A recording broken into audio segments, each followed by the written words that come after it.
So in 1994, Kim was financially free.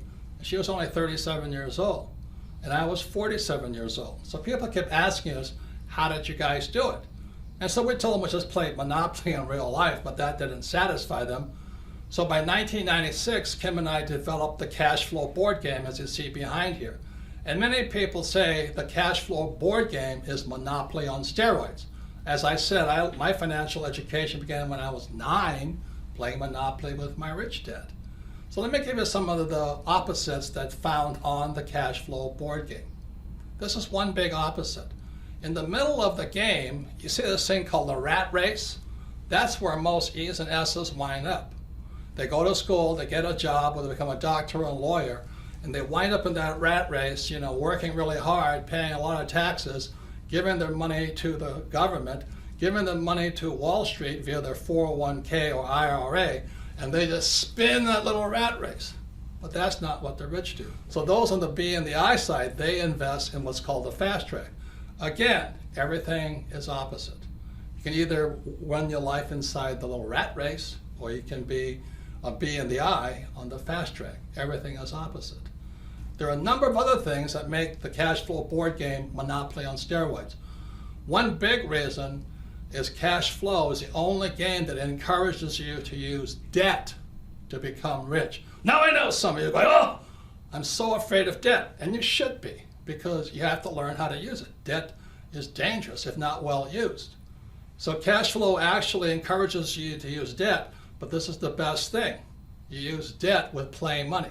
If you make a mistake, it's only play money. Try doing that in real life. You make a bad mistake with debt, and you're wiped out.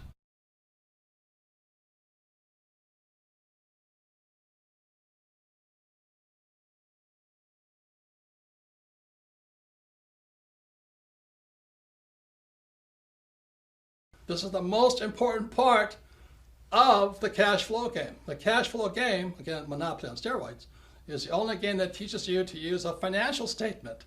Now, 99.9% of all kids leaving high school have no idea what a financial statement is. Can you imagine that?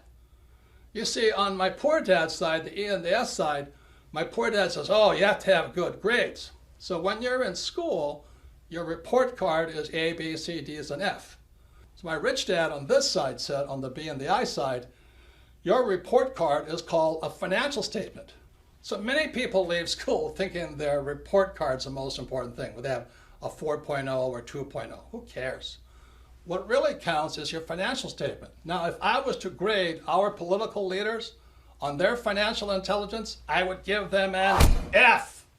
That's all the politicians, from the president on down. They should be fired for running the economy into the ground. And what about all the bankers who really cheated a lot of people? They should get an F. They're the people that actually tell you to invest for the long term in savings and in the mutual funds.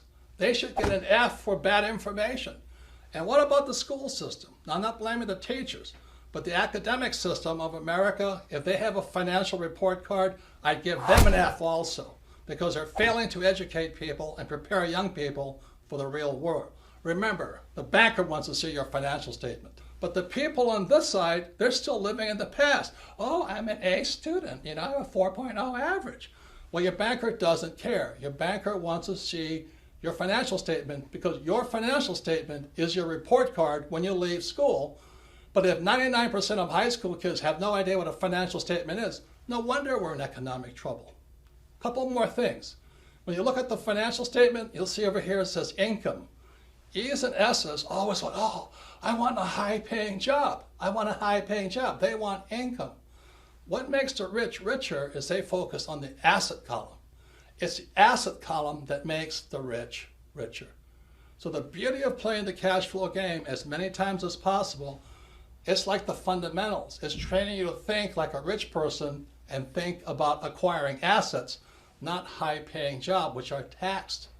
So this is some of the most important things about the cash flow game, is your focus will be on assets, not income. And it'll train you to think like a rich person, not a poor middle class person who wants a high-paying job. So this is the power found inside the cash flow game. Kim and I designed this game in 1996 to have people teach people. I'm telling you, this works. This is what Kim and I did to retire in less than 10 years because we focus on assets, not a high-paying job. And the cash flow game can do the same thing for you to train you to think like a rich person, not like a poor middle-class person looking for a high-paying job.